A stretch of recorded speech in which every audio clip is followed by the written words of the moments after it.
So good morning everyone. तो आज है 23 अप्रैल और कल हुआ था 22 अप्रैल को पहला जो थर्ड अग्निवीर है उसके रिटर्न एग्ज़ाम का पहला फर्स्ट फेज़ सेकंड फेज़ जो शिफ्ट में एग्ज़ाम हुए थे। तो उसमें कैसा एग्ज़ाम आया था, जो हमारे एकेडमी से युवा रुड़की में गए थे कल, उनका क्या फीडबैक है। कैप्टन साहब हैं यहाँ पे हमारे साथ आज, क्योंकि बच्चे कोई हल्द्वानी जा रहे हैं, कोई रुड़की जा रहे हैं, तो बच्चे आज ग्राउंड पे नहीं है। तो कैप्टन साहब यहीं पे जो हमारे अपना जो उनका डेली रूटीन है उस पर मॉर्निंग वॉक पर निकले हुए थे। तो हमने यहाँ पे कैप्टन साहब को रोक के थोड़ा सा फीडबैक लेने के लिए यहाँ पे रोका हुआ है। कैप्टन साहब, सबसे पहले तो स्वागत है आपका। सर, कल 22 अप्रैल को जितने भी शिफ्ट हुए थे, जो भी लड़के यहाँ से गए हुए थे, और उन्होंने आपको कॉल करके या व्हाट्सएप ग्रुप से क्या फीडबैक दिया, और जिनका होने वाला है उनके लिए क्या कहेंगे, और कैसा था, और कैसे रहेगी उनका फुल ऑफ, उनको कैसे ध्यान में रखना है कि अपनी मेरिट तक में ध्यान रखना है, ये नहीं रखना है कि अभी केवल फिजिकल के लिए हमें क्वालिफाई करना है। सबसे पहले तो जो आज पेपर दे रहे जा रहे हैं उन सबको बहुत बहुत शुभकामनाएं जी।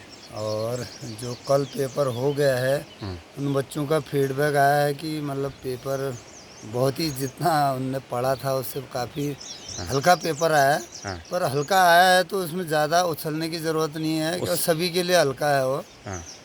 तो आपको ये आने वाले सारे लगभग थे, मतलब एक आध दो क्वेश्चन कोई हो सकता है जो मुश्किल वाला था जिसको वो था, बाकी ऐसा नहीं होना चाहिए जो आज देने वाले कि कोई ऐसा क्वेश्चन जो आपको और सबको आने वाला और आपका वो गलत जगह टिक हो गया है। उसके लिए आप थोड़ा सावधानी बरतें और अगर किसी का हार्ड आता है तो परेशान होने की उनको ज़रूरत नहीं है, क्योंकि नॉर्मलाइजेशन होगा। उसके लिए आपको बेनिफिट मिलेगा उसका। और जो जिसका स्ट्रॉन्ग पॉइंट है कि कल वाले बच्चों का काफ़ी वो आया था कि सर मेरा तो मैथ कमज़ोर था तो हल्के क्वेश्चन आए थे तो कर लिया, 42-43 क्वेश्चन अटेंड कर दिए तो बिल्कुल आश्वस्त है कि मेरा जो है 36-37 क्वेश्चन बिल्कुल 100% सही है। तो ऐसे बच्चों के लिए फ़ायदा भी हो सकता है। और अगर जिन बच्चों ने पेपर अच्छा किया है और उससे पहले भी उन्होंने फिजिकल की थोड़ा तैयारी कर रखी है, उन बच्चों को कोई दिक्कत नहीं होने वाली है। अच्छा। लेकिन अगर हमने 100% पेपर किया है और फिजिकल की पहले तैयारी नहीं कर रखी है और टाइम अगर हमको 1.5 महीना 1 महीना मिला तो थोड़ा सा उनको दिक्कत हो सकती है, क्योंकि बीम कम लगाने पर और सेकंड ग्रुप आने पर काफ़ी फ़र्क पड़ जाता है नंबरों का। तो लास्ट में जो है मेरिट का ही खेल है। एकदम आपको ये नहीं सोचना है कि मेरा हो गया है, पास हो गया हूँ। मतलब हल्ला करने से कुछ नहीं होगा। अभी वो तो रिजल्ट में आपको पता लग जाएगा कि मेरिट कितने की गई। अगर हल्का पेपर आया तो मेरिट ज़रूरी है, हाई चली जाएगी। बिल्कुल सर, ये वैकेंसी और उसके ऊपर निर्भर करता है। अब पिछली बार हो सकता है 156 तक हो गया, हो सकता है इस बार शायद ऊपर चला जाए। बिल्कुल सर। तो ऐसा कोई वो नहीं है। आपको जो है ज़्यादा से ज़्यादा नंबरों को लेना है और माइनस मार्किंग से बचना है। सर, जैसे ना अभी रिटर्न एग्ज़ाम में चलिए क्वालिफाई तो हो गए सर, बट इनको फिजिकल और रिटर्न में कितना इम्पोर्टेंस होगा कि लास्ट में जो अभी ये सोच रहे हैं कि सर एक क्वेश्चन कोई बात नहीं, मेरे 34 की जगह 33 हुए, क्या इसका इम्पैक्ट लास्ट मेरिट में जब इनका एक नंबर आधे नंबर से रुकेगा और फिजिकल में इनका 88 के बदले 81 का हो जाएगा, 83 का हो जाएगा एक बीम, तो उसका कितना इम्पैक्ट रहता है सर? बिल्कुल, मैं तो यूथ इंडिया एकेडमी के बच्चों को हमेशा बताते रहता हूँ जब फिजिकली यहाँ पर होता है। पर जो देश के और युवा हैं उनको मैं ये बोलना चाहता हूँ कि आधे नंबर से, आधे से भी कम नंबर से भी मेरिट रुकती है, अप डाउन हो जाती है।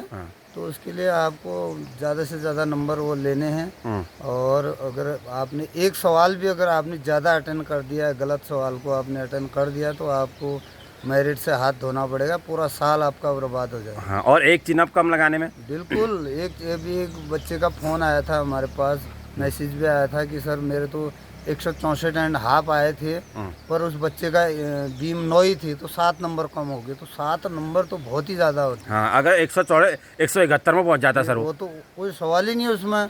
तो वो बहुत नुकसानदेह है अगर आप छोटी छोटी चीज़ों छोटी छोटी चीज़ों पर, और जो हम बंक मार जाते हैं बीच में कि यार ये तो चल जाएगा।